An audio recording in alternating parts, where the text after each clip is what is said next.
7월 18일 금요일 새생명의 아침입니다. 다 함께 기도하겠습니다. 생명의 주인 되신 주님, 새 아침, 새 날을 허락해 주시니 참으로 감사드립니다. 승리 그 이후에도 깨어 있어 하나님이 주 되심을 고백하는 믿음과 겸손을 저에게 허락해 주옵소서. 감사하옵고 살아계신 예수 그리스도의 이름으로 기도하옵나이다. 아멘. 오늘 주시는 하나님의 말씀은 사사기 8장 22절로 28절 말씀입니다. 그때 이스라엘 사람들이 기드온에게 이르되 당신이 우리를 미디안의 손에서 구원하셨으니 당신과 당신의 아들과 당신의 손자가 우리를 다스리소서 하는지라. 기드온이 그들에게 이르되 내가 너희를 다스리지 아니하겠고 나의 아들도 너희를 다스리지 아니할 것이요 여호와께서 너희를 다스리시리라 하니라. 기드온이 또 그들에게 이르되 내가 너희에게 요청할 일이 있으니 너희는 각기 탈취한 귀고리를 내게 줄지니라 하였으니 이는 그들이 이스마엘 사람들이므로 금 귀고리가 있었음이라. 무리가 대답하되 우리가 즐거이 드리리이다 하고 겉옷을 펴고 각기 탈취한 귀고리를 그 가운데 던지니 기드온이 요청한 금 귀고리의 무게가 금 1700세겔이요 그 외에 또 초승달 장식들과 폐물과 미디안 왕들이 입었던 자색 의복과 또 그 외에 그들의 낙타목에 둘렀던 사슬이 있었더라. 기드온이 그 금으로 에봇 하나를 만들어 자기의 성읍 오브라에 두었더니 온 이스라엘이 그것을 음란하게 위함으로 그것이 기드온과 그의 집의 올무가 되니라. 미디안이 이스라엘 자손 앞에 복종하여 다시는 그 머리를 들지 못하였으므로 기드온이 사는 40년 동안 그 땅이 평온하였더라. 아멘. 저는 오늘 이 본문으로 승리 이후에도 깨어 있으라는 제목으로 하나님의 은혜를 나누고자 합니다. 기드온은 미디안 대적 13만 5천 명 가운데 15,000명이 남았을 때 이것이 상대적으로 큰 숫자가 아니었지만 그러나 그대로 남겨두지 않았습니다. 과거 이스라엘 백성들이 하나님께 온전히 순종하지 못하고 약간 남겨놓은 가나안의 토착 세력들이 이후에 얼마나 거대한 세력으로 자라나는지를 알았기 때문이죠. 그는 하나님께서 명하신 사명을 끝까지 완수했습니다. 기드온은 진정한 싸움의 대상이 에브라임이나 숫곳 사람들이 아니라 가나안을 애굽처럼 만들어버린 토착 세력인 것을 정확히 꿰뚫고 있었던 것이죠. 그런데 모든 승리보다 더 중요한 것이 그 승리의 이후에 있지 않습니까? 사사기 8장 22절 말씀입니다. 그때 이스라엘 사람들이 기드온에게 이르되 당신이 우리를 미디안의 손에서 구원하셨으니 당신과 당신의 아들과 당신의 손자가 우리를 다스리소서 하는지라. 승리 이후에 이스라엘 백성들의 영적 상태를 알 수 있는 대목입니다.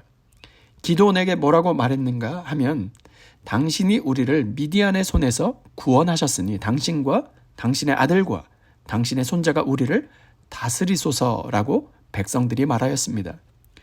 이 승리는 어떻게 주어졌죠?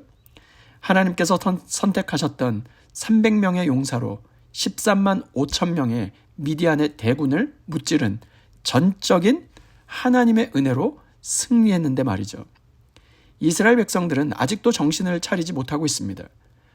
처음에 3만 2천 명에서 최종 시험에 합격한 사람이 300명이었습니다. 이 소수의 사람들로 인해 이스라엘은 완승을 거두게 되지 않았습니까? 하나님께서 어떻게 이스라엘에게 역사하셨는지 경험했던 그들의 입술에서 나온 말이 무엇입니까? 우리를 구원한 자는 기드온입니다. 라고 말한 것이죠. 영적인 무지는 결국 눈앞에 보이는 사람을 보게 만드는 것입니다.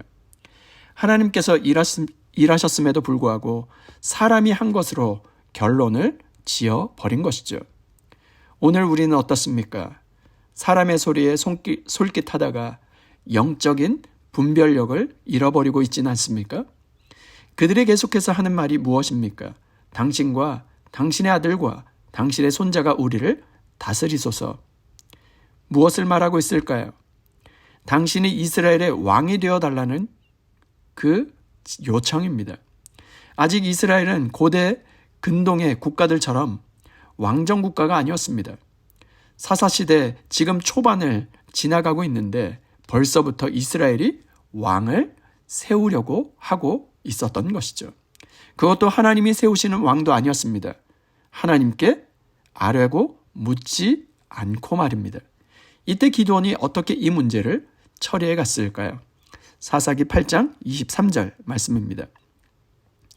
기드온이 그들에게 이르되 내가 너희를 다스리지 아니하겠고 나의 아들도 너희를 다스리지 아니할 것이요 여호와께서 너희를 다스리시리라 하니라. 마침내 기드온이 이스라엘 앞에서 이렇게 말합니다. 내가 너희를 다스리지 아니하겠고 나의 아들도 너희를 다스리지 아니할 것이다. 여호와께서 너희를 다스리시리라. 이것이 기드온의 신앙 고백이었습니다. 그는 승리 이후에 찾아왔던 시험을 믿음으로 넉넉히 감당하였습니다. 기드온은 하나님을 두려워하는 믿음이 있었습니다. 미디안의 침략으로 7년의 고난이 계속되고 있을 때 아무 자격도 없는 기드온을 찾아오셔서 하나님께서 부르심으로 그 첫 출발을 하지 않습니까? 양털 표징과 기드온의 300용사로 미디안의 전쟁에서 승리에 이르기까지 하나님이 어떻게 이스라엘과 함께 하셨고 이 모든 일을 하나님이 다 이루셨다는 것을 똑똑히 경험한 기드온으로서는 모든 영광을 자기 몫이 아닌 결국 하나님께로 돌릴 수밖에 없었던 것이죠. 그래서 여호와께서 너희를 다스리시리라. 이 위대한 고백으로 이 모든 것이 끝났으면 얼마나 좋았을까요? 그의 겸손한 고백 뒤에 숨겨진 그의 욕망이 어떻게 드러나고 있을까요? 사사기 8장 24절 말씀입니다. 기드온이 또 그들에게 이르되 내가 너에게 요청할 일이 있으니 너희는 각기 탈취한 귀고리를 내게 줄지니라 하였으니 이는 그들이 이스마엘 사람들이므로 금 귀고리가 있었음이라. 과연 기드온은 백성들에게 무엇을 지금 요구하고 있습니까? 탈취한 금 귀고리를 요구하고 있고 무려 1700세겔이나 되는 금 귀고리들과 그 외의 여러 장식들 그리고 폐물들이 백성들로부터 모아지게 되었습니다. 사사기 8장 27절 말씀입니다.